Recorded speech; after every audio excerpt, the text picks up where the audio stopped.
Sirdaryo suv ta'minot aksiyadorlik jamiyati hamda ichimlik suvini nazorat qilish inspeksiyasi tomonidan o'tkazilgan nazorat tadbirlari davomida ichimlik suvi uchun to'lovni o'z vaqtida to'lamay yurgan yuridik iste'molchilar borligi aniqlandi.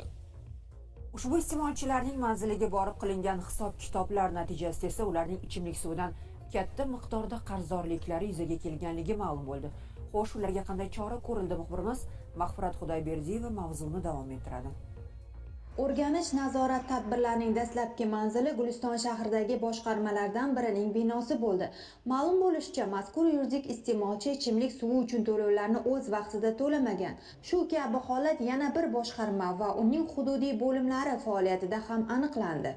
Sirdaryo viloyati aholisining ichimlik suvga bo'lgan debitor qarzdorligi bugungi kunga kelib qariyb 37 milliard so'mni tashkil qilmoqda. Shundan 3,5 milliard so'mi yuridik tashkilotlar hissasiga to'g'ri keladi. Xususan olib borilgan reyd tadbirlar davomida Sog'liqni saqlash viloyat boshqarmasi, Yoshlar ishlar agentligi boshqarmasi hamda viloyat xalq ta'limi boshqarmalari ichimlik suv tarmog'ida foydalanishlari vaqtincha to'xtatib qo'yildi. Chunki Sog'liqni saqlash boshqarmasining bugungi kunga umumiy tuman shahar hududlari bilan qo'shib hisoblaganimizda 465 million so'mni tashkil qilmoqda. Yoshlar ishlar agentligining bugungi kunga qarzdorligi 111 million so'mni tashkil qiladi. Bundan tashqari viloyatning eng olis hududlarida o'tkazilgan nazorat va o'rganish tadbirlari davomida bir necha tashkilotlar muntazam ravishda suv haqqini to'lashdan bosh tortib kelishi oqibatida qarzdorlik 258 million so'mgacha borib yetgani aniqlandi.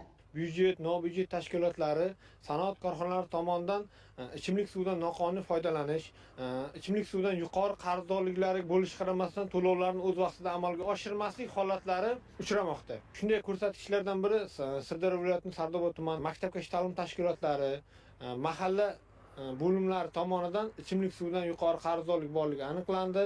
Ya'ni o'sha bo'limlar tomonidan jami bugungi kunda 28 million so'm qarzdorlik tashkil qiladi. Shuningdek, hech qanday suv hisob uskunasi o'rnatmasdan ichimlik suvidan foydalanib keladigan 5 ta maktabgacha ta'lim bo'lim tashkiloti aniqlandi.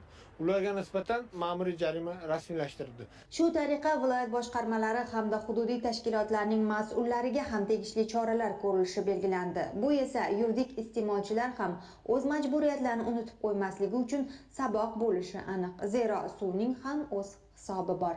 Bu kun Mahfurat Xudoyberdiyeva, Sirdaryo.